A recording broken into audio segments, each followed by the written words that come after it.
इसरो का प्रथम सूर्य की सतह पर भेजे जाने वाला मिशन। ठीक है, तो जो हमारा इंडियन स्पेस रिसर्च ऑर्गेनाइजेशन है, पहले से ही चलता आ रहा है, बिफोर चंद्रयान प्रिपरेशन तो हम कई सालों से कर रहे हैं इसकी।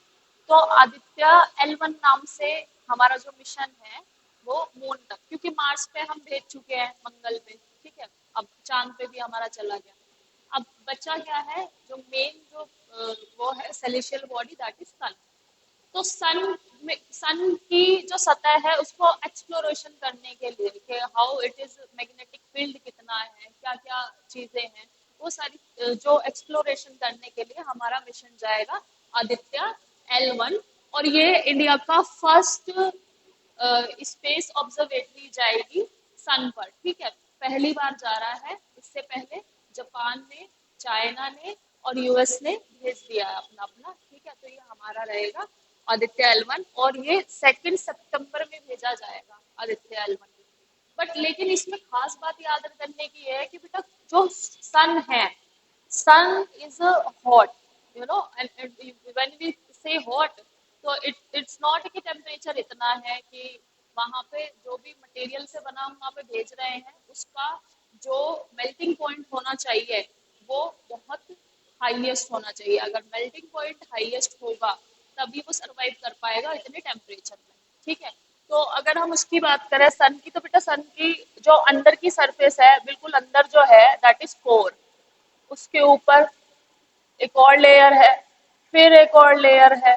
ठीक है, तो ये जो सन की लेयर है इनके अलग अलग नाम है। जैसे कि अंदर वाली जो लेयर है इसे कहते हैं बेटा कोर, इसको कोर कहते हैं, इसे रेडियो एक्टिव जोन कहते हैं। और इसका टेम्परेचर सबसे ज्यादा होता है, इसका इसका इससे थोड़ा कम होता है, लेकिन टेम्परेचर बहुत ज्यादा होता है इनका।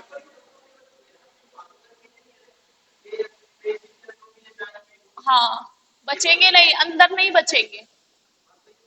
ये कन्वेक्टिव जोन है, ये वाला। फिर कन्वेक्टिव जोन के बाद भी बेटा ये वाला जोन जो है ये फोटोस्फेयर है। फोटोस्फेयर जहां से सन की जो रोशनी वगैरह आ रही है हमारे पास, ये फोटोस्फेयर है। ठीक है, और इसके ऊपर आता है बेटा, उसे कहते हैं हम क्रोमोस्फेयर।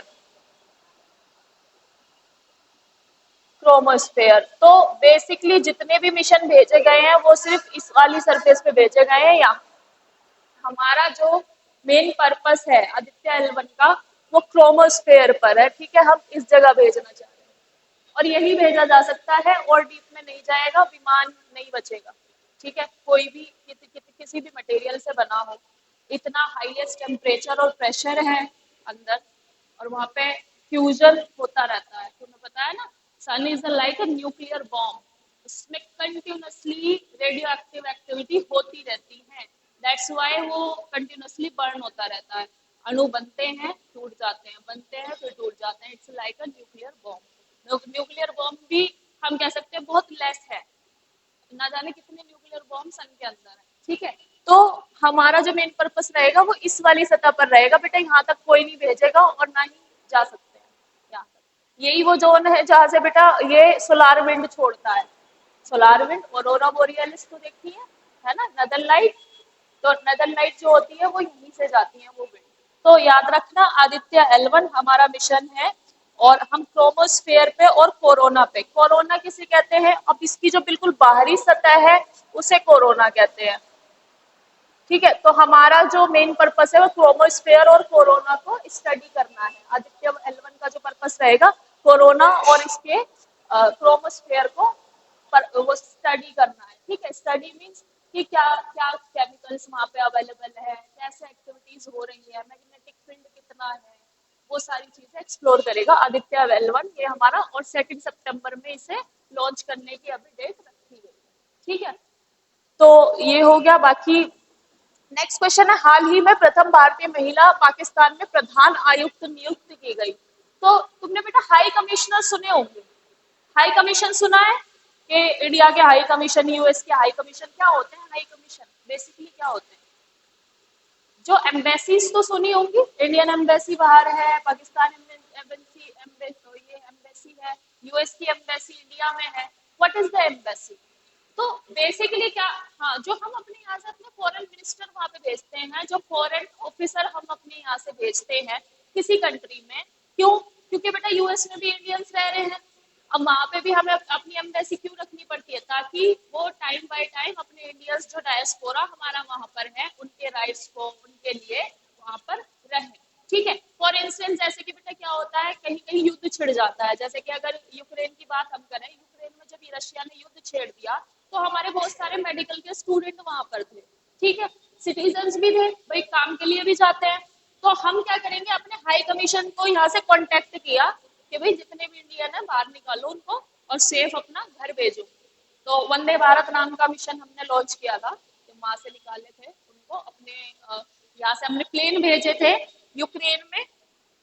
तो बेसिकली क्या होता है, हाई कमीशन यही काम करते हैं कि कभी कोई अगर प्रॉब्लम आ जाती है तो हम उस कंट्री को ना कांटेक्ट करके सीधे अपने हाई कमीशन को कांटेक्ट करेंगे कि भाई हमारे सिटीजन को वहां से बाहर निकाला। ठीक है। सेम ऐसे ही सूडान में हुआ था। सूडान में तुमको पता है मिलिट्री का बहुत झगड़ा चल रहा था। सूडान में हमारे बेटा 300 मोर देन 300 से ज्यादा यात्री फंसे हुए थे, और ज्यादा से ज्यादा साउथ इंडियन थे और कुछ उत्तर प्रदेश से थे जो कि काम की तलाश में वहां जाते हैं। ठीक है। उनको निकालना, तो हमने क्या किया, वहां के हाई कमीशन से कांटेक्ट किया। कल को पाकिस्तान में कोई कोई चीज हो जाती है, पाकिस्तान थोड़ी हेल्प करेगा हमारी, हमारा हाई कमीशन वहां बैठा है, हाई कमीशन को वो हाथ भी नहीं लगाएंगे। ठीक है।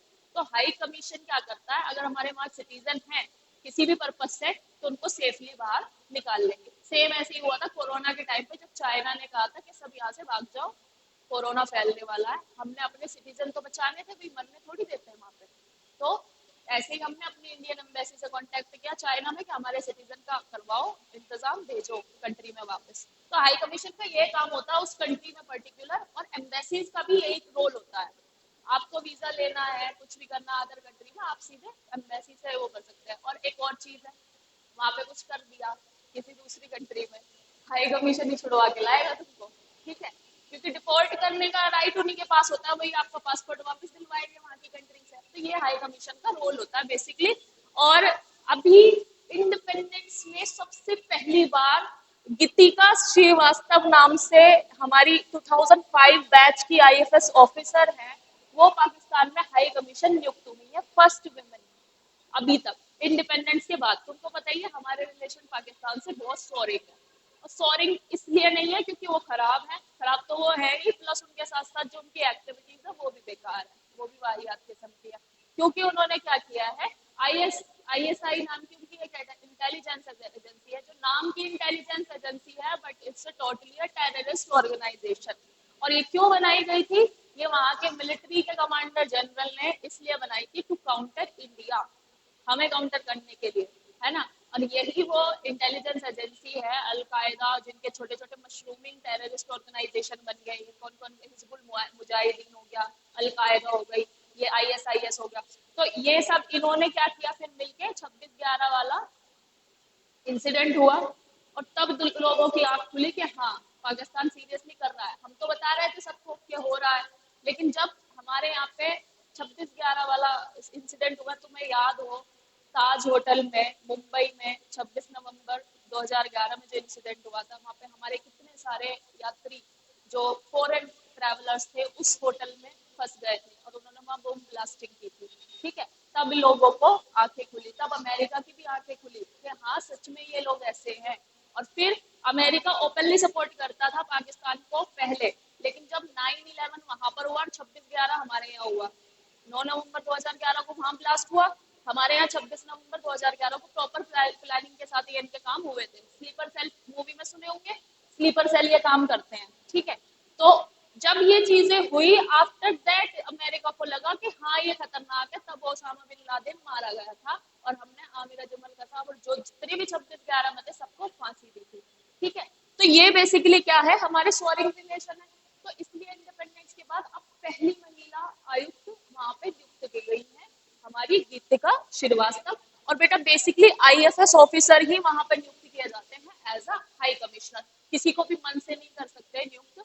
जो आईएएस का एग्जाम देते हैं, इसके एग्जाम में पोस्ट होती है, जो टॉप की पोस्ट होती है वो आईएएस है, आईएफएस है, IRS IPS है और फिर IRS है, ये 4 टॉप की पोजीशन है। इसके बाद भी होती है पोजीशन, बट ये टॉप की है।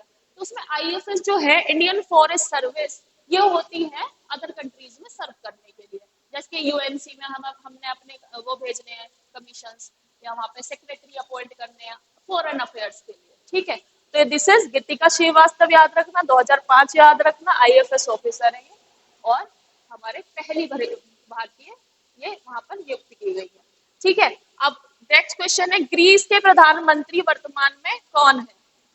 ग्रीक के हैं काइरिकोस मित्सोताकिस, ठीक है, काइरिकोस मित्सोताकिस, ये ग्रीस के प्रधानमंत्री हैं। अभी प्रधानमंत्री जी इनसे मिलकर आए हैं, मुलाकात हुई है, और प्रधानमंत्री जी काफी कह सकते हैं ना 3 डिकेड्स के बाद कोई इंडियन प्रधानमंत्री ग्रीस गया है। ग्रीस में कोई इंडियन प्रधानमंत्री पिछले 30 सालों में नहीं गया, और अभी 30 सालों में पहली बार है कि प्रधानमंत्री जी वहां पर गए हैं। तुम्हें पता ही है, ग्रीस का ग्रैंड ऑर्डर ऑफ ग्रीस मिला है उनको, ठीक है, तो ये याद रखना। अब हाल ही में चर्चित ब्राइट स्टार 23 सैन्य अभ्यास किन देशों के बीच होगा?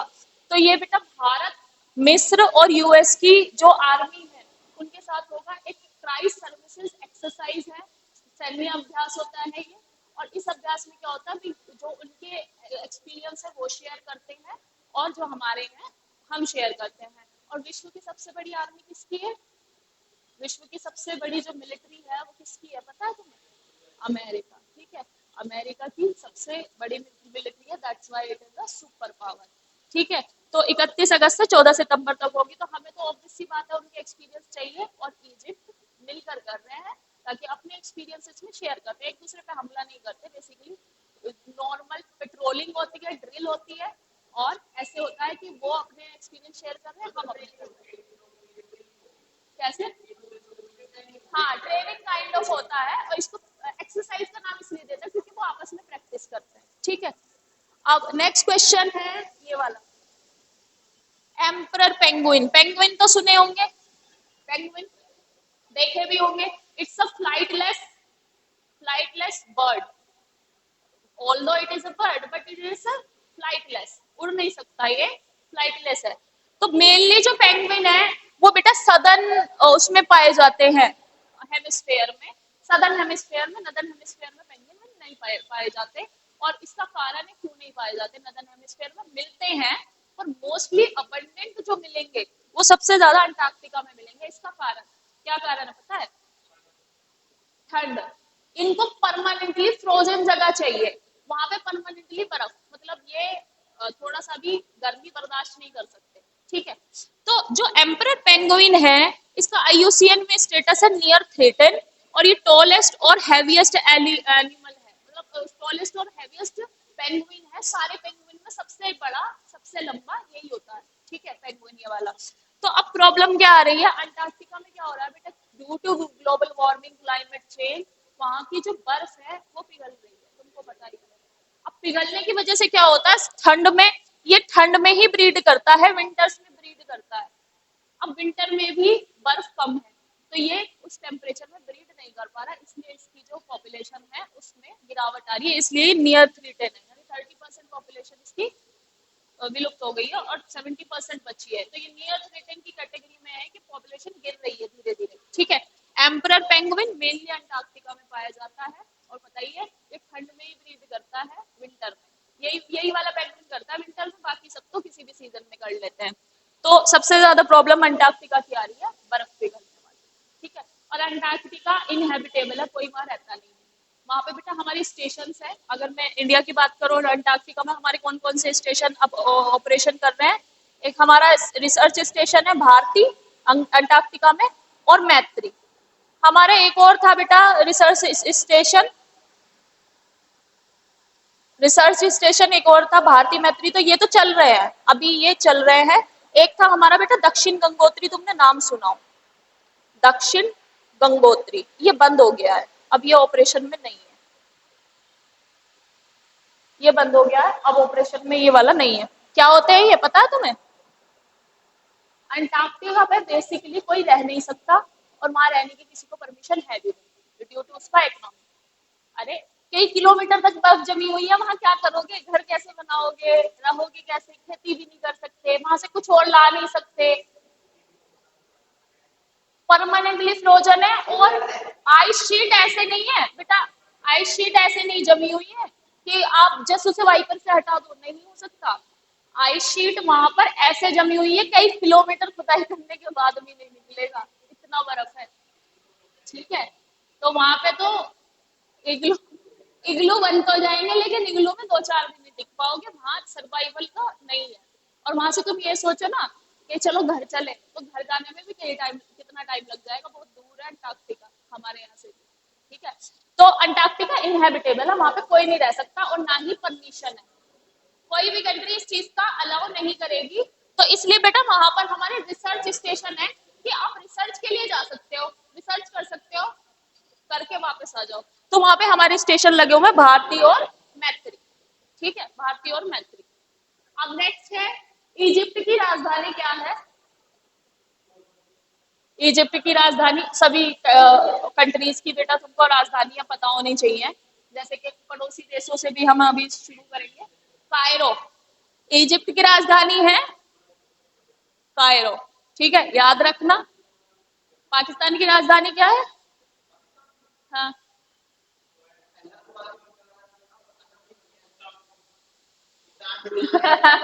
इस्तांबुल तुर्की की राजधानी लिया है तुम तो, इस्लामाबाद। और उसकी नेपाल की काठमांडू। ठीक है, भूटान की थिम्पू, चाइना की बीजिंग। ठीक है, चाइना की बीजिंग।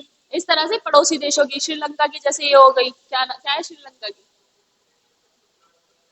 क्या है, कोलंबो, कोलंबो। ठीक है, ऐसे याद रखना तुम। ठीक है, पड़ोसियों की भी याद रखो, पड़ोसी इंपॉर्टेंट है। चलो नेक्स्ट है, स्वामित्व योजना किस मंत्रालय द्वारा लॉन्च की गई? स्वामित्व योजना बेसिकली पंचायती राज मंत्रालय ने योजना ये लॉन्च की गई है। और पंचायती राज मंत्रालय ने, मिनिस्ट्री ऑफ पंचायती राज ने ये सिटीजन सेंट्रिक सर्विस प्रोवाइड करने के लिए। अब क्या होता है सिटीजन सेंट्रिक? स्वामित्व से ही तुम्हें पता चल रहा है बेटा। बेसिकली क्या है, सिंपल लैंग्वेज में समझो, जो आपकी प्रॉपर्टी है उसका डॉक्यूमेंटेशन डिजिटल हो रहा है। पहले क्या होता था, फाइल खो गई, फट गई, पेपर जला दिए किसी ने, ठीक है, और क्या देते थे, पेपर जल जाते थे कि ये तो मेरी है, पेपर नहीं है, ऐसा होता था ना। अब क्या कर रहे हैं, डिजिटली कर रहे हैं कि आपकी एक एक आपकी जमीन की जो रिकॉर्ड है ना, वो गवर्नमेंट के पास रहेगी, आप कभी भी डिनाई नहीं कर सकते कि पेपर जल गए। ठीक है, तो बेसिकली जो ओनरशिप डॉक्यूमेंट है, उस ओनरशिप डॉक्यूमेंट के लिए एक लॉन्च की गई थी स्कीम, स्वामित्व योजना, जिसमें के सबका डिजिटल, सभी की ओनर प्रॉपर्टी का जो बायोडेटा था वो डिजिटली मांगा था कि डिजिटली आपको चढ़ाना पड़ेगा, ये आपका घर है, आपकी ओनरशिप है, बेनामी आपके नाम है, किसके नाम है, जो भी है वो सब। और उसको प्रूव करने के लिए प्रॉपर्टी कार्ड लॉन्च किए गए। ये उन उन लोगों के जो 4-5 कब्जे हैं ना लोगों के, वो चीजें बचाने के लिए कि कुछ दूसरों के घर को हथिया के बैठ जाते हैं, पेपर होते नहीं है, फिर भी बैठे रहते हैं उसी घर पे, ठीक है, या किसी की प्रॉपर्टी पे। तो ये प्रॉपर्टी कार्ड उनके लिए लॉन्च किए जाएंगे स्वामित्व योजना के तहत। ठीक है, और डिजिटल डॉक्यूमेंटेशन होगा। अब नेक्स्ट है, हाल ही में 6 या छठी कह सकते हो, या 6वीं सिंचाई गणना रिपोर्ट, लघु सिंचाई गणना रिपोर्ट किसने जारी की? जल शक्ति मंत्रालय ने। तो क्या होता है लघु सिंचाई योजनाएं? लघु सिंचाई योजनाएं देखो, जैसे कि ग्राउंड वाटर से जैसे कि सिंचाई हो रही है। अब तुम्हें पता है बेटा ग्राउंड वाटर लिमिटेड है, तो लघु सिंचाई योजना में क्या आएगा, छोटी छोटी जो यूनिट्स है, लाइक के माइक्रो इरिगेशन का कॉन्सेप्ट है हमारा, ड्रिप इरिगेशन है, स्प्रिंकलर इरिगेशन है। तो ये कुछ कुछ स्कीम किस किस स्टेट में कितनी अप्लाई की है, कितनी अप्लाई की है ना, वो एक पूरा सेंसस जल शक्ति मंत्रालय ने लॉन्च किया है। और इसमें जल शक्ति मंत्रालय ने कुछ बताया है, वो मैं तुम्हें बताती हूँ। स्वामित्व योजना के तहत, हाँ, तो इसमें देखो, इस जनगणना में उत्तर प्रदेश हाईएस्ट नंबर पर है। ये माइनर इरिगेशन स्कीम में यूपी हाईएस्ट नंबर पे है। हमारे यहाँ पे बहुत सारी ऐसी स्कीम लॉन्च की गई हैं। सबसे ज्यादा इंडिया में पर्सनल, पता नहीं पर्सनल किसके पास है मुझे नहीं। ठीक है, यूपी हाईएस्ट पे है, उसके बाद महाराष्ट्र है जो स्कीम चलाई है इन्होंने, और टॉप याद रखना, फर्स्ट पे यूपी, सेकंड पे महाराष्ट्र, फिर उसके बाद है बेटा तमिलनाडु, नहीं मध्य प्रदेश और तमिलनाडु। देखो पानी बचाकर भी सिंचाई उपलब्ध कराना, ये आती है माइनर इरिगेशन में। माइनर, देखो मेजर इरिगेशन तो ऐसे होगा, बहुत सारे बहुत बड़े बड़े फील्ड है उनको इरिगेट करना है, ठीक है, ये ज्यादातर पंजाब वगैरह में होता है, क्योंकि पंजाब हरियाणा में बेटा बहुत कई एकड़ के कह सकते हो फील्ड है, स्क्वायर उसके किलोमीटर के, इतने बड़े बड़े फील्ड है, तो वहां पे तो मेजर इरिगेशन चाहिए, तुमको पता ही है, वहाँ राइस भी अगर उगाना हो, बारिश होती नहीं है, इरिगेशन होता है, ठीक है, तो ये चीज है। बट हमारे यहाँ यूपी हो गया या महाराष्ट्र, ये जगहें होगी, ऐसी जगहों पे क्या है, लार्ज स्केल पे जो माइनर इरिगेशन है वो हम यूज कर रहे हैं, हालांकि वहां पर भी ग्राउंड वाटर डिप्लेट हो रहा है, तुमको पता है हरियाणा और पंजाब में ग्राउंड वाटर कम हो गया है, और हरियाणा और पंजाब में एक और चीज हो रही है, वहां की जो सॉइल है वो सैलिनाइजेशन हो रहा है, यानी कि सॉइल में सॉल्ट इंक्लूड हो गया है, ठीक है, और ड्यू टू ग्रीन रेवोल्यूशन सबसे ज्यादा कैंसर की जो शिकायतें आती है वो पंजाब से आ रही है, क्यों, सब ग्रीन रेवोल्यूशन हुआ, सबसे ज्यादा फर्टिलाइजर यूज हो रहे हैं, फर्टिलाइजर की वजह से वहां के एनवायरमेंट में वो है सारी चीजें, ठीक है, तो लेकिन लेकिन अगर, बट ये भी ट्रू है, ये भी ट्रू है कि पंजाब हरियाणा ना होते तो हमारी कंट्री में गेहूं या चावल उतना ही नहीं उगता, सीरियसली दिस इज ट्रू। उनको देखो, जब ग्रीन रेवोल्यूशन लॉन्च हुआ तो देखो बेटा, गरीब जो देश थे, गरीब हमारे जो हमारे राज्य जो हैं ईस्ट वाले, जैसे कि बिहार है, झारखंड है, वो इतना नहीं उगा सकते, वो रिस्क नहीं ले सकते, जो बिग फार्मर हैं वो हरियाणा और पंजाब में है, जो बिग फार्मर हैं जो रिस्क भी ले सकते हैं, ठीक है, वो पंजाब हरियाणा में, उन्होंने रिस्क लिया, ग्रीन रेवोल्यूशन वहां पे सफल रहा, और आज हम ना केवल अपने देश के लिए प्रोड्यूस कर रहे हैं अपनी कंट्री में, हमारे यहाँ पे फूड सिक्योरिटी है, हम अदर कंट्री को भी भेज रहे हैं, ठीक है, एग्जाम्पल में अदर कंट्रीज में जो अफ्रीकन कंट्रीज है, अफगानिस्तान, ये सब हो गया, इन सबको गेहूं हमारे यहाँ से ही जा रहा है, ठीक है, तो ग्रीन रेवोल्यूशन सिर्फ पंजाब हरियाणा की वजह से हम कह सकते हैं कि सफल रहा, ठीक है, तो ये चीज भी है, बट उसका बेटा उल्टा इफेक्ट भी तो हो रहा है ना, कैंसर की सबसे ज्यादा बेचारों को उनको वो करना पड़ रहा है, सफर करना पड़ रहा है कैंसर की वजह से, ठीक है, तो कुछ खोना पड़ता है, वही है, सस्टेनेबल डेवलपमेंट का कॉन्सेप्ट है, बट बेटा कहीं ना कहीं ये चीजें आई जाती हैं। जल जल शक्ति मंत्रालय ने लॉन्च किया है, ठीक है, ये वाली रिपोर्ट, माइनर इरिगेशन, ठीक है, याद रखना, सिक्स्थ। अब भारत में प्रथम सोलर रूफ साइकिलिंग ट्रैक लगाया जाएगा, देखो ये काम की चीज है, हैदराबाद में 23 किलोमीटर का रूफ टॉप साइकिलिंग ट्रैक है, साइकिलिंग तो तुम्हें पता ही होगा, जहाँ पे साइकिल करके थे वो ट्रैक बनता है, तो रूफ, जो रूफ्स बनी है ना 23 किलोमीटर तक उन्होंने सारे में सोलार पैनल लगा दिए, अब क्या होगा, साइकिलिंग ट्रैक बना हुआ है, साइकिलिंग वालों के लिए भी अच्छा, और जो रूफटॉप सोलार जनरेट हो रही है एनर्जी वो भी, ठीक है, तो हमारा जो बेसिकली वो है कि 2070 तक हम नेट जीरो एमिशन गोल, 2050 तक अपना नेट जीरो एमिशन गोल प्राप्त कर लेंगे, मतलब हमारे यहाँ पे 50% ऑफ एनर्जी रेन्यूएबल एनर्जी से प्रोड्यूस होगी, और रेन्यूएबल एनर्जी का सबसे मेजर सोर्स हमारा सोलार रूफटॉप साइकिलिंग वाला है, सोलार एनर्जी, ठीक है, सन से जो प्रोड्यूस होगी एनर्जी। तो हैदराबाद में 23 किलोमीटर आउटर रिंग रोड पर ये ट्रैक लगाया गया है, आउटर रिंग रोड पे, ठीक है, और वहां पर एनर्जी जनरेट होगी।